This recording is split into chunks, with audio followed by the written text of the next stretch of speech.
Following every championship, the celebration can sometimes be short-lived as the team begins to focus on the next season. Well, I think a lot of guys wanted to repeat. We had a couple key pieces from that 2018 season that were back. Thomas Zero, Scotty Combs. Both of them were a part of that championship team, and there was a lot of buzz around Athens, with the fans and the local support that wanted to see that team compete and do well again. And so it was pretty exciting to be a part of. The Copperheads started the season off with a big change at the head coaching position. I had a missed call and voicemail from Annie and a missed call and voicemail from Jonathan Nichols, our previous head coach from years before, in the same day when I got off of work. And I'm like, it's kind of strange that both of those people would call me on the same day. So I checked both voicemails, and neither one of them would say what was up, but they wanted to ask how things were going and if I could give them a call. So I gave Annie a call, and she just came right out and asked me, "Hey, what are you doing this summer?" "I don't know, working." She said, "You want to be the head coach of the Southern Ohio Copperheads?" He was a great athlete coming out of high school, like just an all-around athlete. He had success in high school, but when he came to us at the collegiate level, his ability to adapt, to kind of process, soak up the information that he needed to, and make adjustments in his game, which is very difficult for young people to do. But to make those adjustments, you could tell that he understood that there was a process to being able to play at a high level in this game, which of course would speak to coaching. For us, we had known the history of Coach Dunphy, and I had actually seen him around the team the year before because I played on this team. It was also in the GLSDL. And so to see him be able to step into a role that he's always wanted to be in was pretty cool. And I think for a lot of us that are playing, we have goals and aspirations off the field and farther into our careers. So to have someone kind of realize theirs right in front of your eyes, it's a pretty cool thing. The 2019 season started rough for the Copperheads' new coach. It was a struggle from day one. We had 6 full-time pitchers, pitcher-onlys on the staff, and a couple dual guys, and one guy who said he had pitched before, which is about half of the pitching staff that I needed. With the shorthanded roster, the Copperheads held a 4-8 record through the first 12 games. However, despite having the odds stacked against them, the Copperheads stayed committed. But to have it come down to the last 4 games you have to win and you're guaranteed a spot in that number 2 spot, and we won the first 3, and it came down to the last game of the season on the road at Richmond, and our guys were amped up the whole time. It was an exciting playoff race, one of the most exciting pushes I've ever been a part of. The Copperheads were 1 win away from making their 11th consecutive playoff appearance. They just wanted to play baseball, and they wanted to win, and I owed it to them to make sure that happened. And we fell 1 game short, losing the last game of the season, but man, it was, without making the playoffs, it was one of the most memorable seasons I've ever had as a player or a coach. Unfortunately, the Copperheads fell short and finished the season with a 23-18 record, missing the playoffs. A big piece to the Copperheads' 2019 season was Sebastian Fabic, who led the team in batting average, home runs, and RBIs. That was really the first summer where I felt like I was healthy, was able to perform up to the level that I hold myself to. So it was really cool to see all of the work that I had put in and have been working towards, whether it be school ball or the year prior with the team, seeing kind of being able to put it all together for the first time. It was pretty cool. On April 22nd, 2020, the Copperheads announced they were canceling their season due to the COVID-19 pandemic. We held out hope as much as we could, listened to medical professionals out there, and unfortunately just got to a point where we were like, wow, this is going to be going on for past the summer. This is something that we just, probably won't be able to do.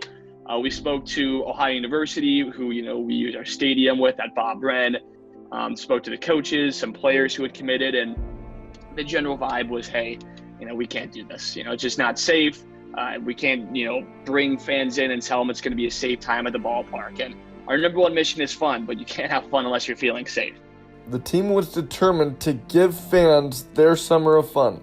We definitely had to pivot, right? Like at the beginning of the year, you're focused on community engagement. How can we get Homer out in the community, right? Where we're focusing on sponsorship. How can we create great relationships, right? Being community-owned, student-operated, our number one priority is to be the community team, right? And make sure that we're having a great partnership with the businesses here in Athens. So that was, my first real focus, obviously coming into the season.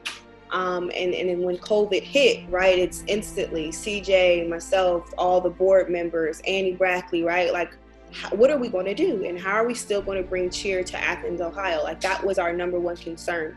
There was never a talk or even an idea popped in our mind of not doing anything, right? Like, that just wasn't an option for us. We knew we would have to pivot. So I say, right, like that was the up and down part, but putting our heads together and saying, what can we do?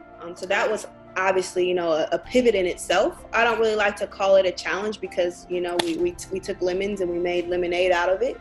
But I'd say that that's definitely, one of the harder parts, right? Is just having to completely pivot and come up with a completely different idea and still keep fans engaged and still keep, fans happy, because we're a baseball team, but we bring family entertainment first and foremost. The Copperheads have created many projects in a way to produce content for the fans. One such project the Copperheads produced was creating a virtual season on MLB's The Show. Caleb Wilson, he was the one who brought up the idea of an MLB The Show virtual season. We heard about it, we were like, wow. And, he explained to us, he gave us the logistics, and we were all for it. The Copperheads made it so fans and even players could create a virtual player and become part of the virtual team. Some people might not be into video games, so what do we do with them? And we got to brainstorm, and then we said, hey, what if they could be a Copperhead this summer? What if they could be inside the video game? And we're like, is that possible? Can we do that?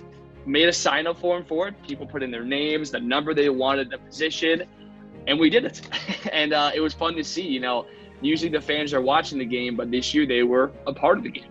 To see our fans tuning in and playing, the fact that we can incorporate the community now into our games in a little bit different capacity is fun. And I know kids enjoyed stuff like that. So the fact that the Copperheads are still alive and well is encouraging to me, because I've been around, most of my life. And it was a little bit scary going into this summer without baseball, not knowing what's going to happen moving forward. But the fact that all of our student interns and our board and everybody that are holding this thing together and finding ways to include our community it's heartwarming, to say the least.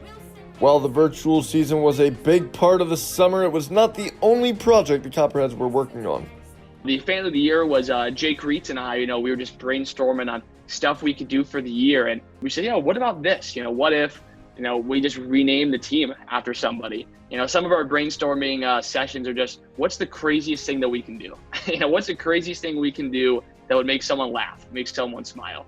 And we said, renaming the team after them and having the jersey with their names on it and the hats with their face on it. That sounds crazy. People would enjoy it. It's a good way to support the team, and they loved it. And we discussed ways, how could we add value to it, and obviously how could we monetize it to fundraise for the Copperheads team. And looking back on it now, we raised about $3,000 to keep baseball in Southeast Ohio, to continue the learning lab, and we're going to pick someone to rename the team after here pretty soon.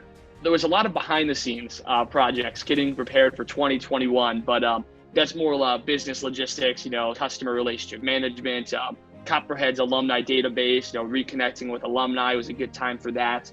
Only other thing we did, which was a very tiny, small project, we bought an acre on the moon. And so if COVID does not go away next summer, we will be playing on the moon, just as a heads up. On July 24th, Coach Austin Dunphy announced on Facebook he was stepping down from the coaching position of the Copperheads. I'm not even sure we can put into words how much he's done for the organization and how much his family has done for the organization. He has given back to the community time and time again. He quit his job last summer to come serve as our coach. And we'll never forget that, and his loyalty to the organization in Southeast Ohio. Not to mention just a top-notch individual with integrity and does the right thing. And we're just so forever grateful to Austin Dunphy for all that he did for the Southern Ohio Copperheads. He bleeds green and gold. He is a Copperhead through and through, and so for him to have success with the Copperheads was just tremendous. I love that it worked out for him, and I love that he's been able to stay with the program continually afterward. From fan to player to coach, Austin Dunphy will forever be an important part of the Copperhead history. The Copperheads take pride in being community-owned and student-operated. When we say we're the community's team, I think that's what that means. When people or businesses or anyone a part of the Athens community is going through a rough time or a hard time, we gather together and we say, hey, what can we do to help? And then student operated, right? I think to paint a better picture, right? Like when I came in as the GM, I was an undergrad, right? So we're completely undergraduate organization. And to me, it's just beautiful. And I wish people would, could really grasp the concept of the students are the ones on the ground. The students are the ones who come up with the ideas. If you come with an idea, you come with a business plan, and it's something that you're pretty passionate about, and we can't deny it from a business standpoint. Like, you better believe we're going to back you. We're going to back your idea, and we're going to bring it to life. I don't think you really get that understanding until you get there and like work for the summer and see people show up. Like, your first sellout is always like, kind of eye-opening that this many people in the community actually do care about the Copperheads.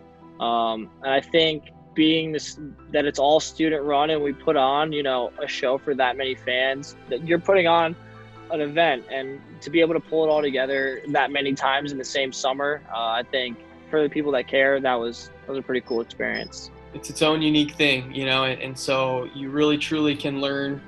It's a learning platform for students, for everybody. And so I think summer college baseball is a fantastic level.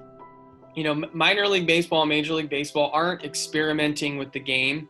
So we get to try new things, try to make the game better, more fun, shorter, exciting, all that here. And our players dance on the field in between innings, and so it's very unique level, and it's where I would want to be.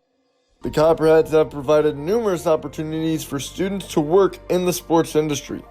Many alums have moved on to work for major colleges, news outlets, and pro teams.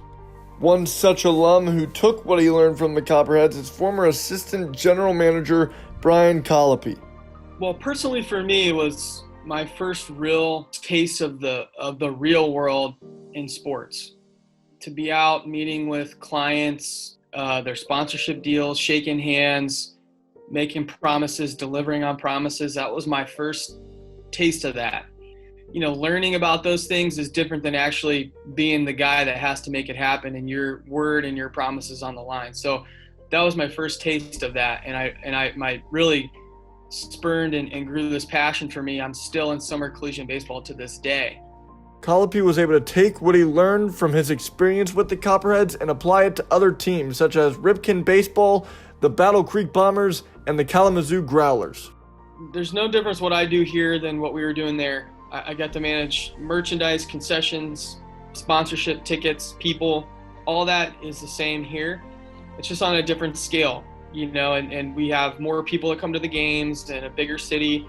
And so, the dollar figures on a sponsorship add a 0 or 2, and the tickets are a little different. We have a little more capabilities, and we have full-time staff year-round, but it's the same thing. We're still dealing with people, still putting on a great experience. It's still in minor league baseball, not about baseball. It's about the fun and entertainment and the food, and keep going down the line, the experience, parking, everything. And then, baseball. It's the last thing on the list, really, when we talk about it. And sometimes we don't even mention it, when we're talking about what we do here. No matter how far and wide the alums go, they always remember their time with the Southern Ohio Copperheads. I wouldn't be where I am today without my job with the Copperheads, that's for sure.